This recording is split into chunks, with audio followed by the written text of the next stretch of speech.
역대하 21장 16절부터 20절까지의 말씀입니다. 여호와께서 블레셋 사람들과 구스에서 가까운 아라비아 사람들의 마음을 격동시키사 여호람을 치게 하셨으므로 그들이 올라와서 유다를 침략하여 왕궁의 모든 재물과 그의 아들들과 아내들을 탈취하였으므로 막내 아들 여호아하스 외에는 한 아들도 남지 아니하였더라.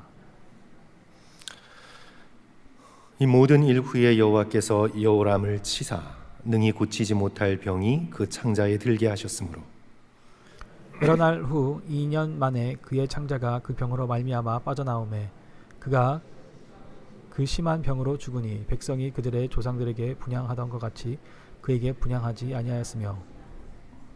같이 읽습니다. 여호람이 32세에 즉위하고 예루살렘에서 8년 동안 다스리다가 아끼는 자 없이 세상을 떠났으며 무리가 그를 다윗성에 장사하였으나 열 왕의 묘실에는 두지 아니하였더라. 아멘. 올해 초 시작했던 갈라디아서 강해가 지난주로 끝났습니다. 그래서 이제 우리는 오늘부터 우리가 함께 묵상하고 있는 또 큐티하고 있는 생명의 삶 본문의 역대하를 우리가 함께 살펴보게 됩니다. 이 역대하 가운데에서도 이제 며칠 지난 본문이지만 역대상하를 이해하는데, 아니 역사서 전체를 이해하는데 중요한 그런 본문을 골라서 우리 12월 끝날 때까지 우리 성도들과 함께 살펴보고자 합니다. 그 중에서 제가 이제 오늘 이 본문을 선택한 이유는 이 본문에 하나님의 치심이라는 단어가 나왔기 때문입니다. 하나님이 치셨다라고 했을 때 이 하나님의 치심이 무엇을 의미하고 있는지, 오늘 우리도 이제는 요즘은 그렇게 많이 쓰지 않지만 옛날에는 유행하면서 많이 썼습니다. 하나님이 치셨다. 하나님이 치시는 것이 아닌가. 저렇게 하다가는 하나님이 치지. 이런 표현들을 우리는 신앙적인 용어를 써가면서 많이 사용했었습니다. 이 하나님의 치심, 이 역대상하에 나타난, 역사서에 나타난 이 하나님의 치심이 어떤 것인지, 이것을 통해서 성경의 저자가 성령께서 오늘 우리에게 무엇을 전해주시고자 하시는 것인지 우리가 그것을 잘 이해하는 것이 이 역사를 이해하는 데 도움이 되겠다 판단이 되어서 오늘 이 본문의 말씀을 골랐습니다. 이 성경의 역사서를 성도 여러분 읽다 보면 우리가 깨닫게 되는 것은 역사란 하나님과 인간이 함께 만들어가는 거대한 이야기이다라는 것을 깨닫게 됩니다. 역사란 하나님과 인간이 함께 만들어가는 거대한 내러티브, 스토리, 이야기이다. 물론 역사란 하나님의 절대적인 주권이 펼쳐지는 장입니다. 하나님의 절대 주권, 그 어떤 것도 타협하지 않으시는 하나님의 절대적인 주권이 펼쳐지는 장이 바로 역사입니다. 우리는 역사를 보면서 이 역사를 주관하시는 하나님의 주권을 우리는 깨닫게 됩니다. 이 역사는 그냥 아무렇게나 흘러가는 것이 아니라, 운명에 맡겨진 채로 그냥 될 대로 되는 것이 아니라, 이 역사는 하나님의 절대적인 선하신 뜻에 따라 당신의 주권 가운데 이루어지고 있는 것임을 우리는 깨닫게 됩니다. 하지만 동시에 바로 그 절대 주권을 가지신 하나님께서 인간의 참여를 요청하십니다. 그 절대 주권을 가지신 하나님께서 하나님의 형상대로 지음을 받은 인간의 참여를 원하시고 그들의 순종의 응답을 요구하십니다. 성도 여러분, 이 창세기 1장을 쭉 보시면 이제 하나님께서 만물을 창조하시죠. 그리고 인간을 창조하십니다. 다른 어떤 것보다 인간은 하나님의 이미지, 하나님의 이마고, 하나님의 형상을 따라 만들어진 그런 피조물지의 으뜸인 존재죠. 창세기 1장 28절에서 하나님께서 인간에게 어떻게 말씀하십니까? 아담에게 어떻게 말씀하시나요? 하나님이 그들에게 복을 주시며 하나님이 그들에게 이르시되 생육하고 번성하여 땅에 충만하라. 땅을 정복하라. 바다의 물고기와 하늘의 새와 땅에 움직이는 모든 생물을 다스리라. 하나님께서 명령을 주십니다. 하나님께서 친히 충만하게 하실 수 있습니다. 하나님께서 아담과 하와 보고 너희들은 충만하라 말할 필요 없이 하나님의 말씀 한마디로 이 모든 세상이 만들어졌는데 하나님께서 그냥 충만하라 말씀해버리시면 그만입니다. 하나님께서 그냥 다 정복해 주시면 끝입니다. 하나님께서 직접 다스리시면 그만이십니다. 하나님께서 그럴 수 있는 능력과 지혜가 없으셔서 너희들이 충만케 되고 땅을 정복하고 다스리라 말씀하시는 것이 아니라 하나님의 형상대로 지음받은 사람을 하나님의 그 위대한 사역, 하나님의 그 놀라운 사역 가운데 초청하시는 것입니다. 하나님이 일을 할 수 없어서 사람에게 도움을 요청하시는 것이 아니라 하나님이 하시는 일이 너무나 복되고 아름다워서 그 일에 인간이 끼어들도록 함께하는 기쁨을 누리도록 인간을 초청하시는 것입니다. 그리하여 아담과 하와에게 충만하라, 정복하라, 다스리라 명령하시고 아담이 하나님의 뜻에 따라 순종함으로 하나님의 사역 가운데 동참하기를 원하셨던 것이지요. 성도 여러분, 출애굽의 역사도 보십시오. 하나님께서 먼저 모세를 가시떨기 나무에서 부르시고 사명을 맡겨주시고 10가지 재앙으로 출애굽시키시고, 하지만 역사는 하나님의 주권적인 드라마이면서 하나님의 구원의 드라마에 모세가 참여하기를 원하시고 이스라엘이 순종함으로 참여하기를 원하시는, 역사는 하나님의 주권적 드라마이기도 하지만 인간의 순종의 드라마이기도 한 것이에요. 그래서 모세는 예스로 반응해야 하고 이스라엘 백성은 순종함으로 사명을 감당해야 되고, 그래야 하나님의 주권적인 뜻과 이스라엘 백성의 순종이 어우러져서 거룩한 하나님의 역사를 이루어 나가는 것이지요.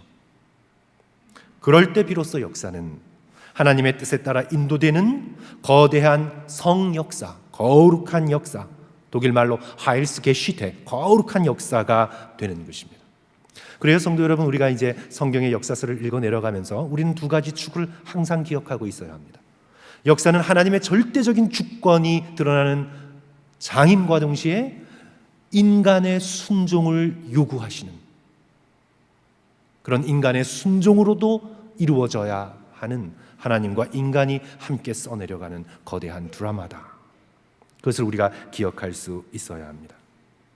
이런 하나님의 선하신 뜻에, 오늘 하나님의 거룩하신 사역, 성령의 사역에 우리를 초청하시는 하나님의 이 거룩하신 계획과 뜻에 만약 우리가 순종하지 않고 하나님의 계획보다 우리의 계획을, 하나님의 뜻보다 우리의 욕심을 앞세우고 불순종하면 이제 창세기 3장부터 우리가 보게 되는 타락의 역사가 시작되는 것입니다. 아담과 하와가 범죄합니다. 가인이 아벨을 죽입니다. 라멕에게서는 죄의 클라이막스를 보게 됩니다. 노아의 시대에 이르러서는 하나님이 더 이상 참으실 수가 없으셨습니다. 그래야 하나님께서 징벌하시지요. 하나님께서 치십니다. 이제 여기에 하나님의 치심, 하나님의 심판, 하나님의 징벌의 개념이 나오죠. 오늘 본문 말씀의 성도 여러분, 하나님의 치심이 등장하는데 우리 16절 말씀 우리 한번 돌아가서 성도 여러분 다시 한번 읽겠습니다. 여호와께서, 시작. 여호와께서 블레셋 사람들과 구스에서 가까운 아라비아 사람들의 마음을 격동시키사 여호람을 치게 하셨으므로, 그죠? 여호람을 치게 하셨습니다. 블레셋과 구스 사람이 쳤지만 사실은 여호와께서 격동시키신 것입니다. 여호와 하나님께서 사람의 마음을 움직이십니다. 그리고 18절, 이제 여기에 본격적인 이제 치다라는 단어의 본뜻이 나오는데 우리 18절 한번 또 같이 읽습니다. 시작. 이 모든 일 후에 여호와께서 여호람을 치사 능히 고치지 못할 병이 그 창자에 들게 하셨으므로, 여호와 하나님이 치셨습니다. 성도 여러분, 우리는 이 여호와 하나님의 치심을 우리가 어떻게 이해해야 될까요? 제가 말씀드린 것처럼 우리도 가끔 협박하는 용어로 옛날에 많이 사용했습니다. 그렇게 하다간 하나님이 치시지. 우리 속에도 두려움이 있습니다. 병이 걸리거나 사업이 어려움에 처했을 때 혼동 속에서 우리는 자연스럽게 묻게 됩니다. 하나님이 나를 치셨나? 성도 여러분, 이 하나님의 치심, 이 하나님의 치심을 우리가 어떻게 이해해야 될까요?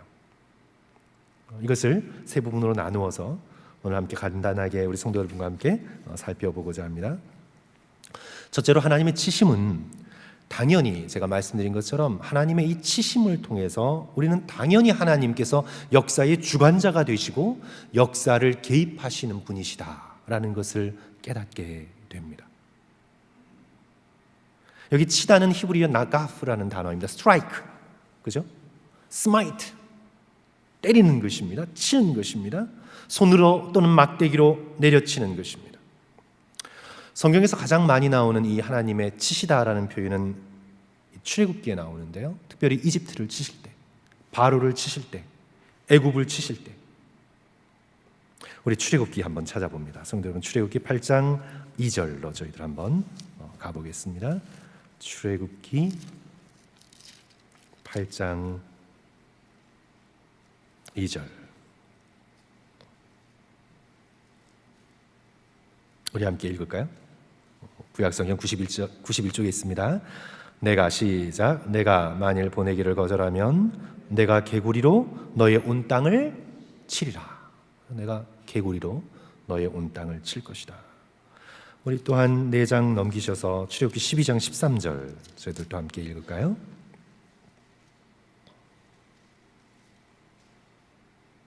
같이 읽습니다. 13절 시작. 내가 애굽 땅을 칠 때에 그 피가 너희가 사는 집에 있어서 너희를 위하여 표적이 될지라. 그만이요. 내가 애굽 땅을 칠 때에. 출애굽기 23장 보시면 여호와께서 애굽 사람들에게 재앙을 내리시고 원문은 치시고라는 뜻입니다. 지나가실 때의 문 안방과 좌우 문설주의 피를 보시면 여호와께서 그 문을 넘으시고 멸하는 자에게 너희 집에 들어가서 너희를 치지 못하게 하실 것입니다. 여호와께서 치십니다. 이것을 보면서 우리는 깨닫게 됩니다. 역사 속에 개입하셔서 일을 행하시는 하나님의 모습을 우리는 보게 됩니다. 성도 여러분, 이 신앙의 서구의 역사를 보면 이 계몽주의라고 하는 거대한 사조가 하나님을 생각하고 교회를 생각하고 인간을 생각하는 데 있어서 거대한 전환을 가져왔습니다. 물론 이 계몽주의라는 이 사조를 통해서 인간의 과학이 발전되고 기술이 발전된 것은 좋은 일이지만 이 계몽주의로 인해서 하나님에 대한 믿음보다 인간의 이성을 위로 올려놓았습니다. 하나님에 대한 믿음은 원시적인 것이다. 과학이 발전되기 이전에 미션적인 것이다. 그것은 뭘 잘 알지 못하는 저 밑바닥의 사람들이나 신들을 찾는 것이다. 이제는 인간의 이성이, 인간의 과학적 지식이 세상을 지배하고 세상의 신비를 풀어나갈 수 있는 능력을 가지게 되었다. 그래서 이 계몽주의 사조가 하나님을 향하여, 교회를 향하여, 자기 자신을 향하여 사고의 전환을 가져오는 굉장히 중요한 인류의 역사에 있어서의 터닝 포인트가 되었습니다. 이 계몽주의 이후로 이제 인간은 하나님이 없다라고 말하는 지경까지는 다 나가지는 못했어요. 아직 시간이 좀 더 그건 필요해요. 그런데 계몽주의 이후로 서구 사회를 지배한 하나님에 대한 하나의 이론이 하나가 있는데 그것은 니즘이라 그래서 이신론입니다. 오늘날에도 사실상 이 신의 존재는 부인하지 않지만 이신론을 믿는 서구인들이 너무나 많습니다. 하나님이 세상을 창조하셨다는 것은 압니다. 그래, 이것이 우연히 이렇게 될 리가 없지. 우주가 얼마나 정교한가, 인체가 얼마나 신비로운가, 이게 결코 우연으로 될 리는 없어. 그래, 하나님이 세상은 창조하셨지. 그리고 하나님께서 법칙은 부여하셨어. 그런데 하나님께서 이제는 개입하지는 않으신다. 창조만 해놓고 던져놓으시고 너희들끼리 알아서 해라. 창조는 하셨지만 이제 개입하시지는 않으신다. 마치 시계공이 시계를 만들고 시계의 태엽을 감고는 시계야 알아서 가라 하고 던져놓은 것처럼, 컴퓨터의 오퍼레이션 시스템을 장착하고는 이제 컴퓨터야 스스로 움직여라 라고 내버려둔 것처럼 하나님은 세상은 창조하시기는 하셨어요. 하지만 이제 너희들이 알아서 해라, 자연법칙과 여러 가지 것들로 알아서 해라 하시고 하나님은 더 이상 개입하지 않으세요. 이런 사조가 굉장히 서구의 사상에 깊이 들어오게 됩니다. 그래서 이 세상을 인과관계로만 파악합니다. 자연법칙으로만 파악합니다. 진화론으로만 파악합니다. 하나님께서 일상에, 우리의 삶에, 이 역사에 개입하지 않으신다고 믿습니다. 이게 이신론이에요. 그래서 하나님은 그저 죽어서 천국 가는 정도로 이야기하고 현실은 숫자가 다스리고 이성이 다스리고 나의 욕망이 다스리고 현실이 다스린다고 믿습니다. 오늘 교회 다니면서도 이신론적 사고방식을 가지고 신앙생활 하는 사람이, 종교생활 하는 사람이 정말 많습니다. 그러나 우리가 이제 이 역사서에서 보게 되는, 아니 성경 전체에서 보게 되는 성경의 하나님은 역사 속에 개입하시고 주관하시는 하나님이십니다. 아브라함을 불러내시고 100세의 나이에 아들을 선물로 주시고 베델에 나타나셔서 역사 속에서 야곱을 만나주시고 야복강가에서 함께 씨름해 주시고 약속해 주시고 역사의 시공간을 가르고 들어오셔서 일하시는 하나님, 모세를 통해 역사에 개입하셔서 자연 법칙을 거스리며 주관하셔서 10가지 재앙을 통해 이스라엘 백성을 구원해내시는 하나님, 홍해를 가르시는 하나님, 만나와 메추라기로 믿음의 백성들을 먹이시는 하나님, 엘리야를 통해 제단에 불을 붙이시고 응답하시는 하나님. 역대하를 읽어보면요, 성도 여러분, 역대하에서 전쟁을 쭉 보십시오. 하나님이 개입하지 않으신 전쟁이 없습니다. 오늘 본문에서도 유다의 역사에 2가지로 개입하시죠. 블레셋과 구스를 일으키셔서 유다를 치시는 하나님, 특별히 병으로 반역한 왕 여호람을 치시는 하나님, 역사에 개입하셔서 주관하시고 일하시고 하나님의 뜻을 마침내 이루어내시는 하나님. 오늘 우리가 믿는 하나님은 이신론의 하나님이 아닙니다. 역사를 주관하시는 하나님. 그것이 우주적 역사이든 인류의 역사이든 우리의 개인사이든 하나님께서는 때로는 드러나게, 때로는 기적으로, 때로는 조용히, 때로는 숨어서 성령을 통해 당신의 뜻을 이루시는 하나님, 성경이 증거하는, 지금도 살아계셔서 역사하시는 하나님이시죠. 성도 여러분, 그래서 성경의 클라이막스가 무엇입니까? 하나님께서 역사하시되 이제 어떻게 역사하십니까? 친히, 이게 이제 성육신의 놀라운 비밀입니다.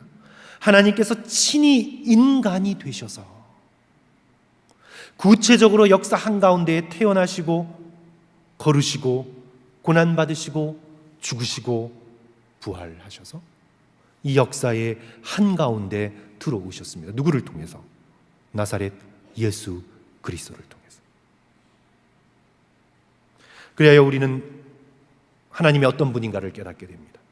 세상을 창조하시고 그냥 될 대로 되라 던져 놓으시는 그런 무관심한 하나님이 아니라, 멀리 떨어져 계셔서 그저 관찰만 하시는 하나님이 아니라 역사를 사랑과 정의의 눈으로 지켜보시고 택하신 자를 지극히 사랑하시고 그 역사의 현장 가운데 들어오셔서 우리의 삶 속에, 이 역사 속에 당신의 뜻을 이루시는 하나님. 때로 우리의 인간의 이성으로는 하나님이 지금 어디 계신가 눈에 보이지 않는 인간적 비극 가운데에서도 하나님께서는 마침내 당신의 뜻을 이루시고야 말 것입니다. 여기에 믿는 자들의 소망이 있는 것이죠. 사랑하는 성도 여러분, 오늘날도 하나님께서는 신비로운 방법으로 저와 여러분의 삶에 개입하심을 믿습니다. 그리고 주관하심을 믿습니다. 그리고 우리의 구원을 위해, 우리의 거룩함을 위해 일하고 계심을 믿습니다. 이 사실을 정말 믿을 수 있는 저와 여러분이 되었으면 좋겠습니다.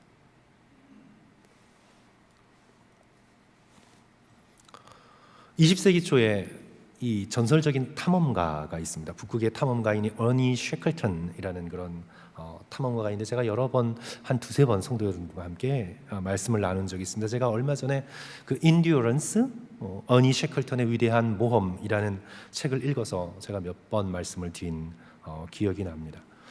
우리들에게는 잘 알려져 있지 않지만 이 자연을 좋아하고 탐험을 좋아하는 그런 이 서양 사람들에게는 영웅과 같은 존재입니다. 1919년 이 어니 쉐클턴이 최초로 북극 이렇게 종단에 나섰습니다.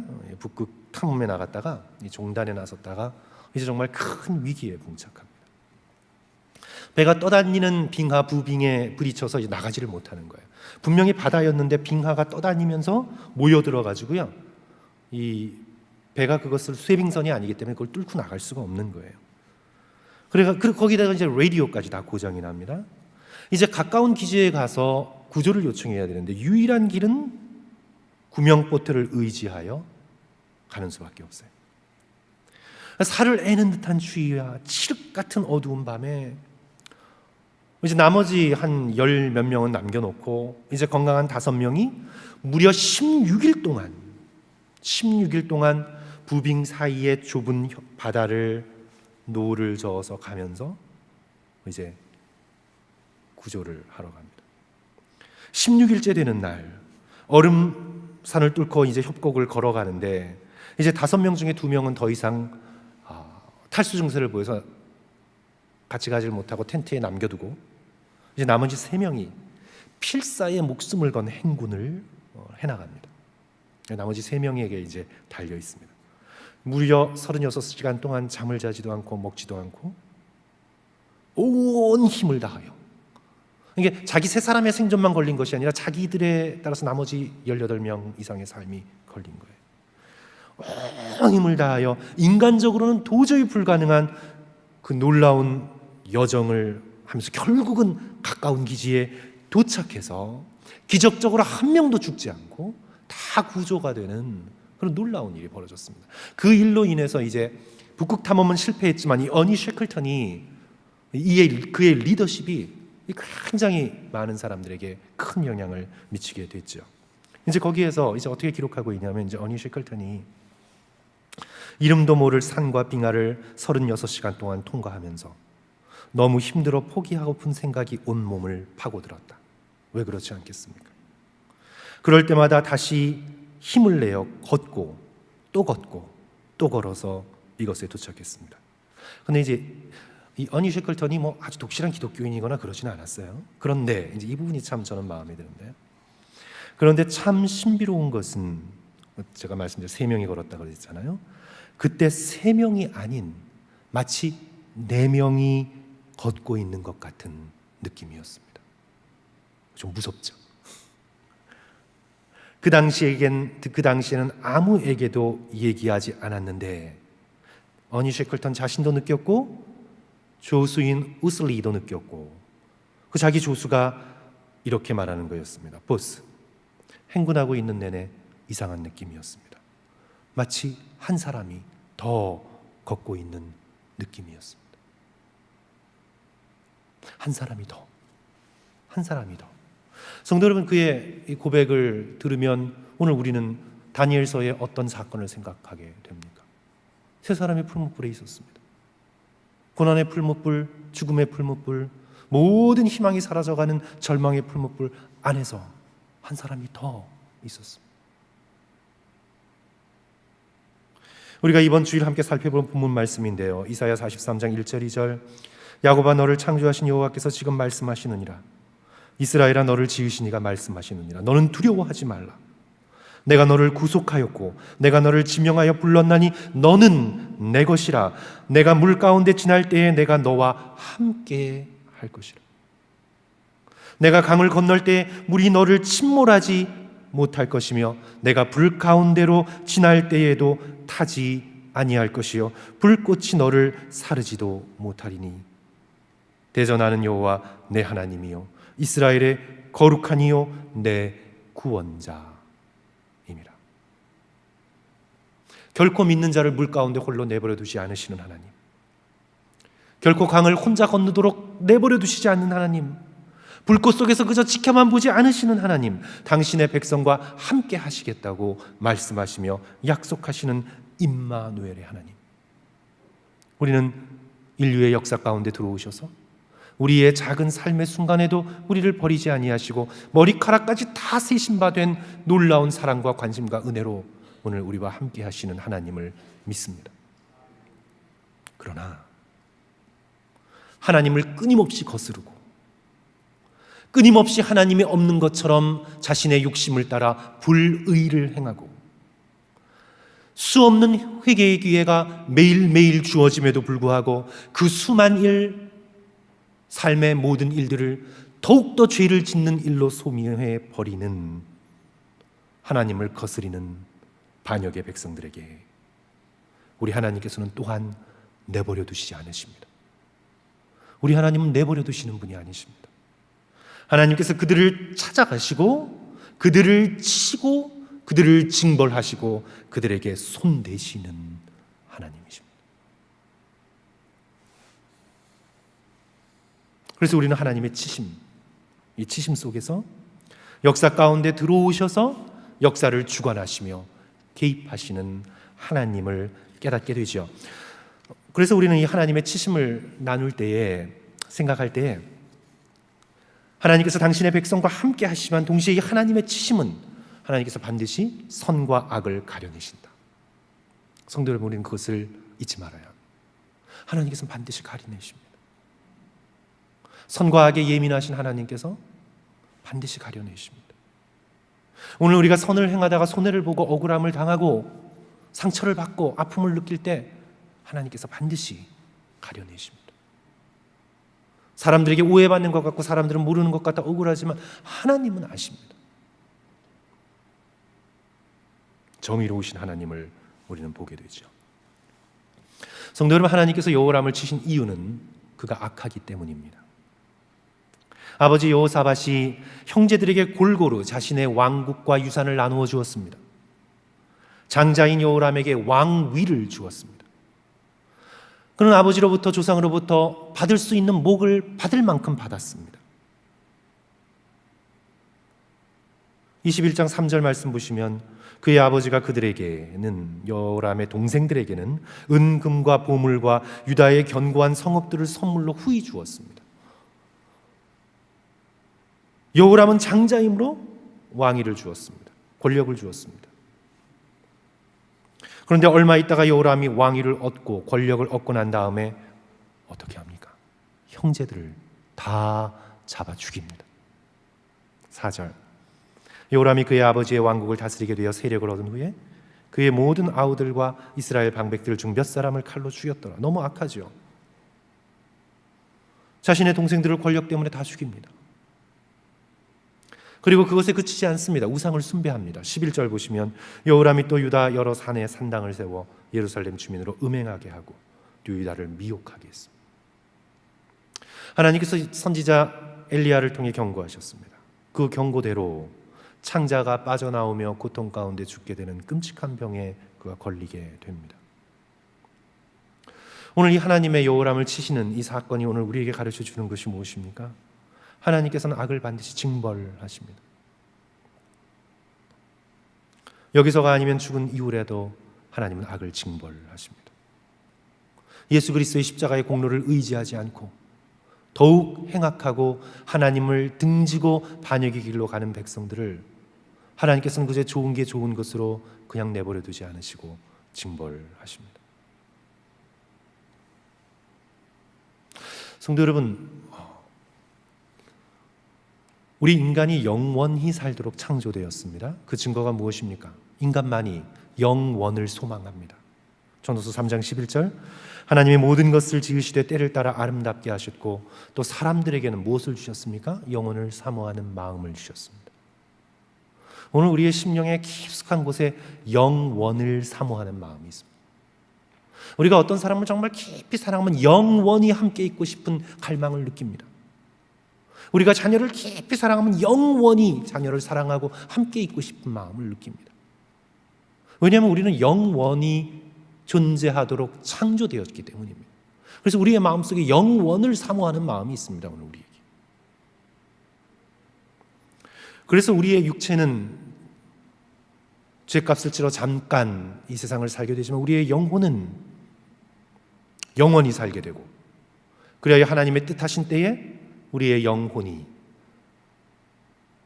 사라지지 않을, 썩어지지 않을 육체를 입게 되는 놀라운 재림의 날, 부활의 날을 우리는 소망하고 있는 것이죠.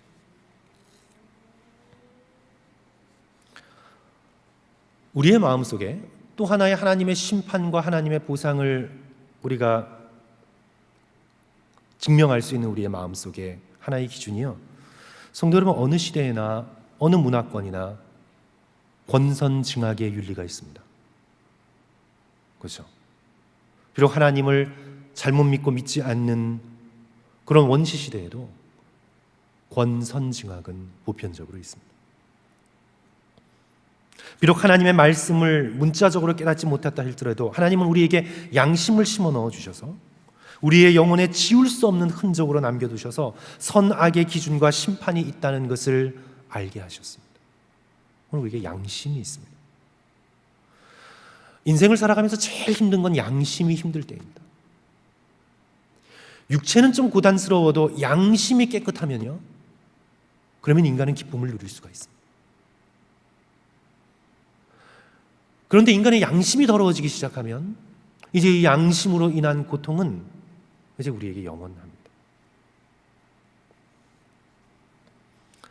제가 의식적으로는 잘 말씀드리려고 하지 않는데 이 많은 사람들이 이 죽음 가까이 가서 신비로운 체험을 하면서 자기의 삶을 바꾸는 그런 계기가 되거든요. 그래서 책들도 많이 좀 나오긴 하죠. 임사체험, Near Death Experience. 그런데 그 임사체험도요, 좋은 것만 있는 게 아니라 나쁜 것도 있습니다. 이 임사체험이 우리에게 보여주는 것은 역시 인간의 의식 속이던 인간의 영혼 속이던 선한 것과 악한 것에 대한 보상에 대한 보편적인 심리를 우리는 느끼게 만듭니다. 제가 오래전에 존 프라이스라는 성공회 출신의 신학자가 쓴 아주 얇은 책을 읽은 적이 있습니다. Revealing Heaven이라는 책인데요. 천국을 보다 이런 제목인데, 거기서 이제 그가 제가 이 사람의 책을 읽었던 이유는 관심이 있어서 그런 게 아니라 이 존 프라이스라는 사람이 보수적인 사람이 아니에요. 완전히 자유주의 신학에 빠진 사람이에요. 그래서 그는 설교할 때도 천국 얘기하지 않고 지옥 이런 건 아예 믿지도 않고 영생 이런 말은 거의 믿지도 않는 자유주의 신학자입니다. 그런데 이제 이 사람이 채플린을 하게 되면서 죽어가는 사람들을 지켜보게 되었어요. 그러면서 그가 깨닫게 된 거죠. 그가 깨닫게 되는 것입니다. 그러면서 이제 그 짧은 책을 통해서 이제 자기가 채플린으로 일하면서 가까운 데에서 죽어가는 사람들의 그런 모습들과 증언들을 수집하고 또 그러면서 그의 신학이 바뀌게 되는 그런 경험을 하게 되거든요. 그런데 이제 이 임사 체험을 한 사람이 이게 두 가지의 체험이 있다는 거예요. 이제 그분이 주는 게 저도 직접 읽어봤지만 이제 헨리 나우엔의 경험인데, 이제 너무나 예수님이라고밖에는 생각할 수 없는 너무나 밝고 포근하고 신비한 존재가 자신을 감싸는 절대적인 평안을 느끼죠. 그런데 이제 그가 소개하고 있는 한 사람 가운데 하워드 스톰이라는 켄터키 대학에서 교수로 하고 있던 사람인데, 그분은 아주 끔찍한 체험을 하게 됩니다. 지옥과도 같은 체험을 하게 돼요. 그런데 이 하워드 스톰은 평소에도 아주 시니컬한 사람이고 예술을 한 사람인데 무신론자이고, 그리고 굉장히 이 성격이 조금 별나서 주위 사람들을 힘들게 하고 특별히 아내를 굉장히 힘들게 했던 사람입니다. 아주 까탈스럽고 교수지만 주변 사람들에게 많은 상처를 주고, 이분의 태도는 언제나 자기가 옳아요. 자기가 항상 기준이에요. 자기가 항상 옳아요. 그런데 이제 죽음에 가까운 이 경험을 하고는 그의 삶의 태도가 바뀌는데, 그래서 이제 책을 쓰죠. My Descent into Death. 죽음으로서의 여행. 근데 이제 거기에서 그가 엄청나게 고통을 겪고 있는 자기 자신을 보게 됩니다. 전혀 말하지 않는 아주 암흑의 존재 세 명이 나타나서 자기를 이제 병원에서 끌고 나가려고 해요. 끌고 나가려고. 어디로 가냐고 해도 아무런 말을 하지 않고 그를 데리고 나갑니다. 그러는 과정 가운데 그가 비로소 자기가 어렸을 때 얘기를 들었던 예수 그리스도를 생각하게 되고, 주님 저를 도와주세요. 자신의 평생에 이 한마디를 처음 하게 돼요. 주님 저를 도와주세요. 그리고는 이제 자기에게 묶이고 힘들었던 그런 모든 끈들이 풀려나고 다시 죽지 않고 의식이 깨어나는 그런 경험을 통해서 삶이 완전히 바뀌었습니다. 신학을 하고, 그리고 예수 그리스도의 사랑과 용서와 인격적인 성장과 이런 것들을 위해서 목사가 되어서 쭉 사역을 지금까지도 해나가고 있죠. 성도 여러분, 제가 왜 이 말씀을 드리냐 하면, 하나님께서는요 선악을 반드시 심판하십니다. 우리 하나님께서는 그냥 놓아두시며 간과하시는 분이 아닙니다. 예수 그리스도의 십자가의 보혈을 의지하고 예수 그리스도께서 우리의 죄값을 치르셨음을 믿고 그 주님을 붙들고 구원의 경험과 구원의 확신을 가지며 예수 그리스도와 함께 자신의 죄를 극복하기 위해 성화의 삶을 사는 자들에게 하나님께서는 죄가 동에서 먼 것 같이 옮기시지만 양털같이 깨끗게 하시지만 그러나 회개의 기회를 끊임없이 다 낭비해버리고 끝까지 자기의 죄악의 길을 향해 내다름질 치는 자들에게 하나님께서는 반드시 치시죠. 바로 성도 여러분, 이 하나님의 이 심판이 우리가 직접 보복하지 않을 수 있는 우리의 근거가 됩니다. 성도 여러분, 우리가 심판하시는 하나님을 확실히 믿게 되면요, 하나님께서 심판하신다, 하나님께서 선과 악을 가르시고 나의 억울함을 하나님께서 심판하신다 라는 것을 정말 믿게 되면 우리가 직접 보복하지 않게 됩니다. 우리가 조금 억울한 일을 당하고 조금 마음속에 힘든 일을 당했어도 하나님께 맡기고 하나님께서 판단하실 것이니까 하나님께 맡기고 오히려 그 사람의 연약한 점을 보고 내가 회개하고 내가 하나님께 저런 모습으로 살아가지 않도록 내 자신의 성스러움을 위해서 노력하고 인내하는을 배우고 내가 그 사람에게 직접 보복하지 않고 하나님께 맡기고 하나님께서 하실 것이다. 하나님께서 하실 것이다. 그리고 나는 보복하지 않고 기도로서 자기 자신을 돌아보고 자기 일을 하나님 앞에 더욱 거룩하게 드리려고 애쓰는 믿음의 삶을 살아갈 수가 있습니다. 왜요? 하나님께서 심판하시니까. 하나님께서 억울하지 않게 반드시 심판하시니까 우리는 우리의 모든 억울함을 주님 앞에 온전히 맡길 수가 있는 것이죠.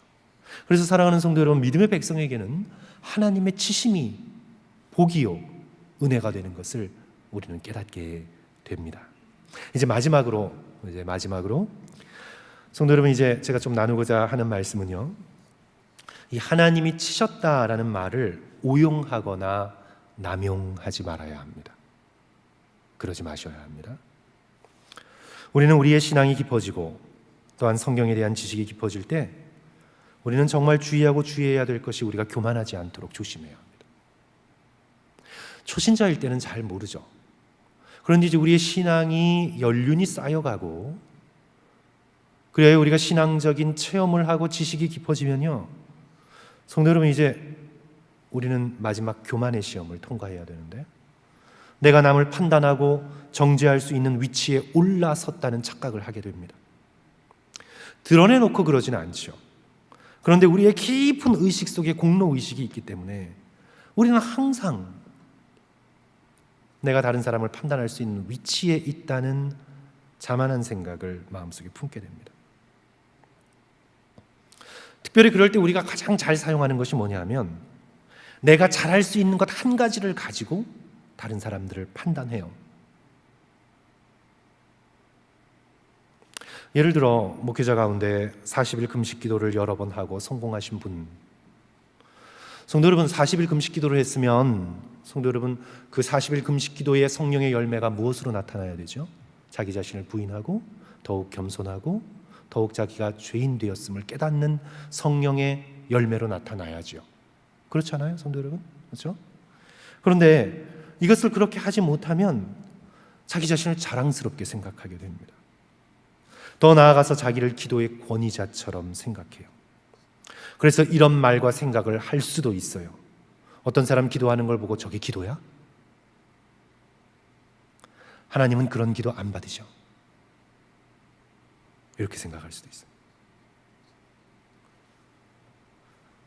어떤 분이 한때 성령의 깊은 은사를 체험했습니다. 하나님의 은혜죠. 깊은 은사를 체험했습니다. 그 은사도 물론 검증돼야 되겠지만 어쨌든 체험했어요. 그것이 무엇이든. 그러면 이제 어떻게 되는지 아세요, 성도 여러분? 그거 정말 하나님의 성령의 놀라운 은사라면 겸손해져야죠. 성령의 열매를 맺어야 합니다. 그것이 옳은 것인지 아닌 것은 열매를 통해서 알 수 있거든요. 그런데 이제 자기가 체험한 어떤 것이 방언이든 예언이든 어쨌든 그런 한 가지의 체험을 통해서 어떻게 해요? 자기 자신과 성령을 동일시합니다. 그리고 무슨 투시의 은사를 받은 것처럼 어떤 동료 목회자를 보고 저 사람에겐 성령이 떠났어. 교회에 들어와서 뭔가 분위기를 느끼고 이 교회는 성령이 안 계시네. 근데 제가 그런 분들에게 묻고 싶은 것은요, 당신이 성령님이십니까? 당신이 하나님이세요? 당신이 하나님에 대한 독점권을 가졌습니까? 똑같은 성도 여러분, 연속선상에서 어떤 사람이 아프거나 어떤 사람이 실패했거나 그랬을 때 우리는 너무나 쉽게 하나님이 치셨다. 우리는 이런 말을 절대로 할 수 없습니다. 똑같은 질문입니다. 당신이 어떻게 합니까? 하나님이 치신 것인지 아니신지 당신이 하나님이십니까? 이런 태도가 자기 자신에 대한 성찰이나 사랑이나 겸손함이 없으면 이런 식으로 설교하는 목회자가 되기 쉽습니다. 터키에 대지진이 있어요. 하나님께서 회교도를 치신 것입니다. 미국 남부 지역을 휩쓴 허리케인이 있었어요. 하나님이 그쪽 지역에 집중한 동성애자를 치시려고 허리케인을 보내신 것입니다. 일본에 대지진이 있었어요. 하나님이 우상 숭배자를 치시려고 그렇게 하셨습니다. 성도 여러분, 우리는 기억해야 될 것은 나는 하나님이 아닙니다.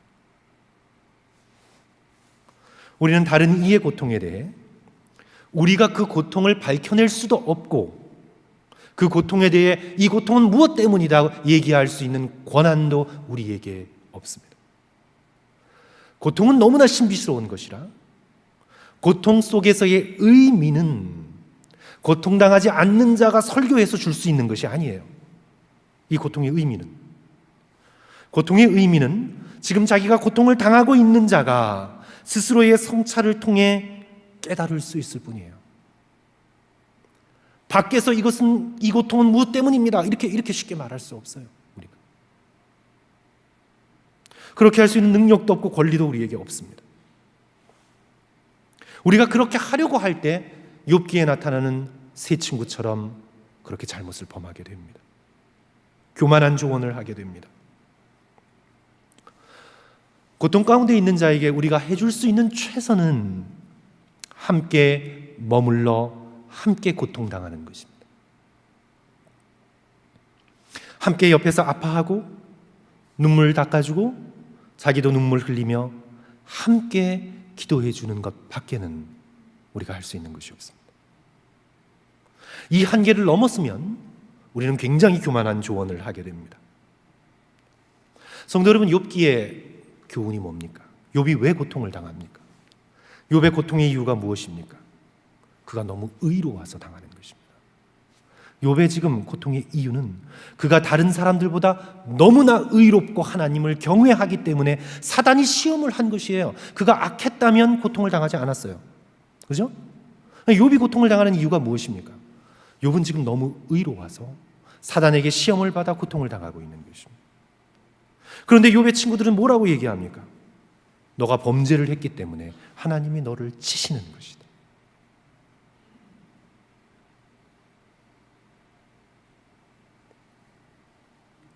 야고보서의 말씀처럼 믿는 자의 고난 속에서 하나님께서는 그 고난이 인내를 만들어내고 그 인내를 통하여 우리로 하여금 더욱 부족함이 없는 자로 빚으시려고 하나님의 놀라운 계획 가운데 우리에게 고난의 시간들을 허락하실 수도 있는 것입니다.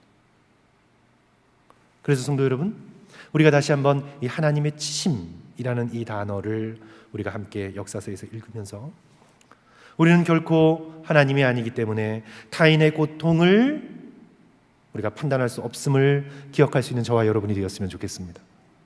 내가 기도해 봤더니 그거 아니에요. 그렇지 않습니다. 그렇지 않습니다. 하나님께서 필요하시면 고통당하는 자의 기도와 무릎 꿇음 속에서 가르쳐 주실 것입니다. 우리는 다만 타인의 고통 앞에 함께 아파하고 위로하고 그 고난을 잘 통과할 수 있도록 함께 기도해 주고 그리고 우리도 결국은 고통을 당할 것입니다. 성도 여러분, 저와 여러분도 다 고통을 당할 것입니다.